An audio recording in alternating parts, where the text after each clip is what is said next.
हाय अस्सलाम वालेकुम, welcome back to frame and feeling. आज हम रिव्यू करेंगे Dekh Zara Pyar Se episode 7 and 8 and check करेंगे वेदर द फ्रेम अलाइंड और did not align with the feeling. तो एपिसोड 7 स्टार्ट होता है जब दूल्हा मियाँ भाग जाते हैं अपने मेहंदी इवेंट से। मुझे दादू के लिए बहुत बुरा लगा, बट ऑब्वियसली दादू का जो मेथड था शादी करवाने का दैट वाज कम्प्लीटली रॉन्ग। और आजकल की जनरेशन बिल्कुल भी ये सब कुछ बर्दाश्त नहीं करती, जो कि ठीक है। बट ऑफ कोर्स दादू का जो रिएक्शन था वो बहुत सैड था, बहुत बुरा लगा। But here I should say कि जो दादू का बोलता है काशान छोटे वाला, उसकी एक्टिंग यहाँ पर बहुत कमेंडेबल थी क्योंकि उसके पास यहाँ पर मार्जिन था एक्ट करने का। एंड आई शुड से कि he has perform very well.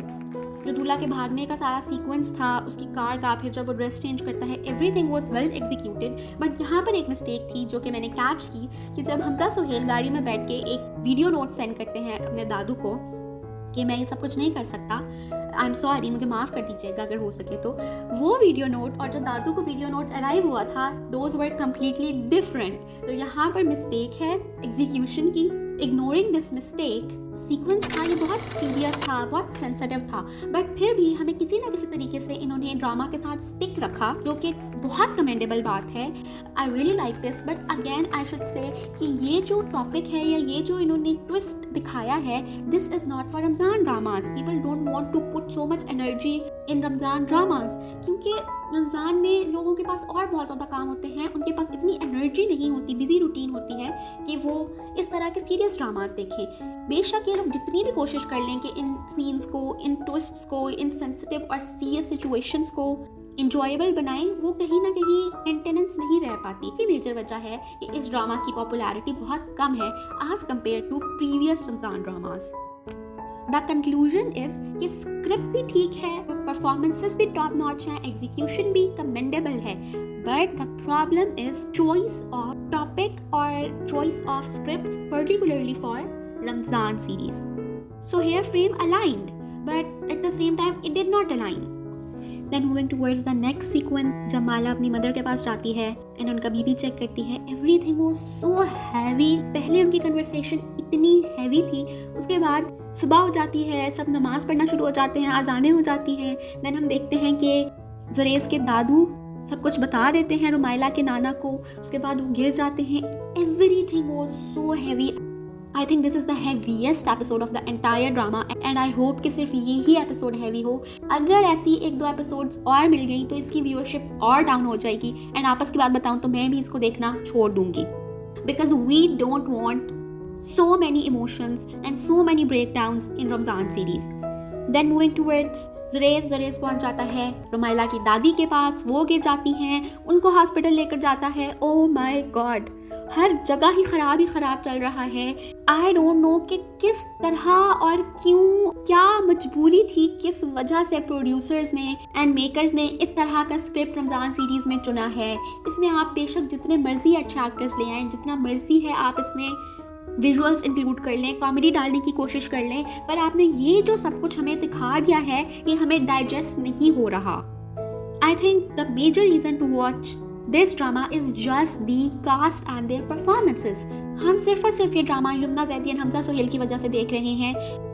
मसला ड्रामे में नहीं है, मसला टाइमिंग में है। इसी तरह फिर सुबह हो जाती है, सुबह में उधर दुल्हन तैयार बैठी है, दुल्हन की पिक्चर्स ली जा रही हैं and she is looking so pretty.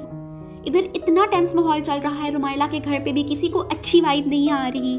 And हम बात करते हैं जब ये बोथ नाना एंड दादा दुल्हन के घर पे आते हैं, that was so tense scene. दुल्हन ऊपर खड़ी हुई है एंड नीचे सब फैमिली खड़ी हुई है एंड दे आर सेइंग के बारात नहीं आ रही। और वो जब फूल जुमना ज़ैदी के हाथ से गिरता है, यार हमें ये क्यों दिखा रहे हैं रमज़ान सीरीज़ में? This is so emotional. और ऊपर से इतनी अच्छी परफॉर्मेंसेस हैं, नाना दादा की इतनी अच्छी परफॉर्मेंस है कि मुझे तो उन दोनों को देखकर तरस आ रहा था। पता नहीं ये प्रोड्यूसर्स को क्या सूझी और उन्होंने इतना सीरियस ड्रामा बना दिया। अगर ये इस तरह का कुछ स्क्रिप्ट लेना ही था तो एटलीस्ट ये ट्विस्ट ना डालते बीच में जो शादी वाला है। So frame did not align with the feeling. फिर अगर हम जुमना ज़ैदी की बात करें तो वो जो वॉशरूम में सीन था युमना ज़ैदी का, then she coming downstairs, उसके बाद जब वो जाके इनकार करती है कि शादी नहीं करनी, everything was so emotional. But well performed. और दादू अब ये क्या कर रहे हैं, बड़ा नहीं फंसा तो छोटे को फंसा रहे हैं और कसम उठा रहे हैं कि छोटा नहीं भागेगा। ओ माय गॉड, दादू ने सारा कुछ ख़राब कर दिया और रही सही कसर दादू के पोते ने पूरी कर दी। फिर अगर हम बात करें यहाँ पर रूमी एंड हर नानूज बॉन्ड, तो दैट वॉज सो इमोशनल, जहाँ पर उसके नाना उसको कहते हैं कि तुम चली जाओ, मैं तुमसे नजरें नहीं मिला सकूँगा, कुछ अर्से के लिए चली जाओ अपनी दादी के पास। रूमी क्वेश्चनिंग हिम कि नहीं मैं नहीं जाऊँगी। That was so cute, so emotional, very well performed by the entire team. इधर बेचारे काशान की तो हालत टाइट हुई हुई है यार, इन्होंने क्या ही ड्रामा बनाया है। इसके भी पेरेंट्स बाहर बैठे हैं, बेचारा ये इधर हैंडल कर रहा है दादू को। हर बंदा ही विक्टिम है इस टाइम तो इस ड्रामा में। खैर moving towards Yumna Zaidi, I mean Rumaila, तो रुमायला पैकिंग कर रही होती है and that entire scene was so emotional, ना हार्ट ब्रेकिंग सीन था। और सबसे बड़ी बात ये कि उसने अपने बड़ों पे ट्रस्ट किया था और उसको आगे से ये भुगतना पड़ा। So girls don't blindly trust anybody please. यहाँ पर एपिसोड 7 एंड हो जाती है और फिर उसी दुख और उसी हार्ट ब्रेक के साथ एपिसोड 8 स्टार्ट होता है, जहाँ पर रूमी अपनी दादी के घर आ जाती है। फिर जब रूमी की आंखों में आंसू थे और दादी का जो रिएक्शन था, वो सारी जो सिचुएशन थी, जब दादी फिर कहती हैं कि मैं खुद जाती हूँ हैदराबाद, जाके खुद मैं हिसाब बराबर करती हूँ, that was so cute and emotional. इसके बाद इन्होंने कोई और कसर तो छोड़ी नहीं, इन्होंने कहा कि हम इतना खुशगवार माहौल क्यों रखें। इन्होंने हमें एडी साहब की डेथ भी दिखा दी जुरेज के ड्रीम में, बस इसी की कसर थी कि हमें कब्रिस्तान दिखा दो। ऊपर से जब जुरेज जहांदाद को कॉल करता है, एक तो उसका नाम बहुत अजीब है, जहांदाद को कॉल करता है कि एडी साहब कहाँ हैं, तो वो कहता है चले गए। यार इन्होंने ये क्या ड्रामा बनाया है, क्या स्क्रिप्ट है, इतने कोइंसिडेंसेस। सारा ड्रामा ना मुझे लगता है कोइंसिडेंसेस के अराउंड मूव करता है। ड्रामाज में कोइंसिडेंसेस होते हैं, ये ड्रामा कोइंसिडेंसेस के अंदर है, आई थिंक सो। यहाँ एक और कोइंसिडेंस आ गया, यहाँ पर रूमी बैठ कर रो रही हैं, अपने आंसू साफ करिए वहाँ से। जुरेज भागता चला जा रहा है। इनकी टाइमिंग्स कुछ ज़्यादा ही मैच हो रही हैं, बट मैच नहीं भी हुई। अब यहाँ अगर हम बात करें रूमी के नाना की तरफ की, तो वो बेचारे तो बहुत ही दुख में हैं and I love his character, बहुत अच्छा कैरेक्टर है एंड वेल परफॉर्म है। यहाँ पर रूमी की मदर, सो कॉल मदर को कॉल आ गई है।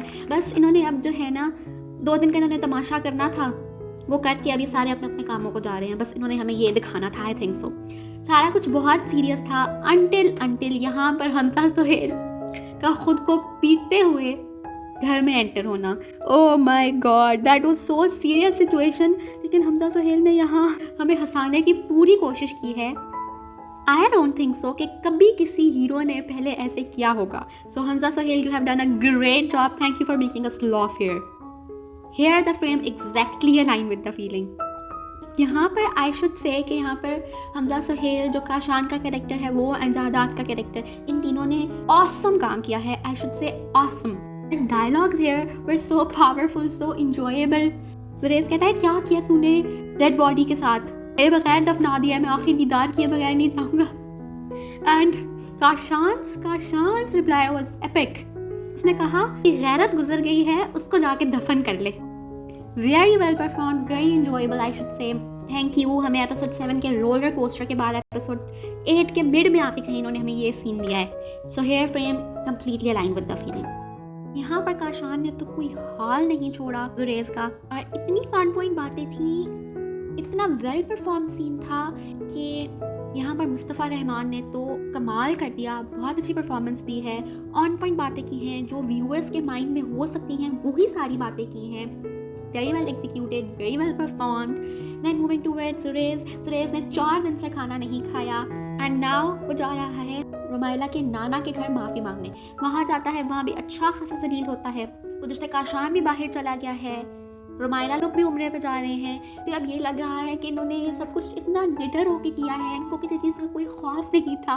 क्रिटिक्स भी तो कोई चीज़ होती है ना, आप जब ड्रामा बनाते हो आप सोचते हो कि जो क्रिटिक्स हैं वो क्या इस बारे में सोचेंगे, नहीं, इन्होंने बगैर किसी खौफ के सारा कुछ जोड़ जाड़ के, सारे सीक्वेंसेस, सारा तमाशा करके अब सारे बाहर जा रहे हैं। 10-15 दिन तक सब इकट्ठे होंगे दोबारा से एंड सब कुछ नॉर्मल होगा। एंड आए बैठ के अब ये सारे सीक्वेंसेस रुमायला की दादी के घर होंगे, ये लोग भी, जुरेज लोग भी उधर शिफ्ट हो जाएंगे, काशान भी बिल्कुल ठीक हो जाएगा जुरेज के साथ।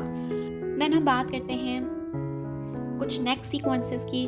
रुमायला का कज़न घर से आ जाता है, साथ ही काशान का भी एंट्री होता है। सुरेश बहुत खुश हो जाता है कि काशान आ गया, बट काशान ने उसको फिलहाल तो कोई घास नहीं डाली। Everything has come to their casual routine. एक और इन्होंने कैरेक्टर इंट्रोड्यूस करा दिया है जो कि रुमाइला का कज़न है, name Waleed. So now I think again fun and enjoyment will begin. But ये जो इन्होंने हमें 1.5 एपिसोड में रोलर कोस्टर दिखा दिया है, आई होप कि व्यूअर्स इससे जल्दी रिकवर कर जाएं, because I think this was too much. I hope you have enjoyed my review, and if you liked it, I request please subscribe my channel Frame and Feeling to keep on checking whether the frame aligned or did not align with the feeling. Hoping next episodes of Dekh Zara Pyar Se are more enjoyable. Thank you. Bye bye.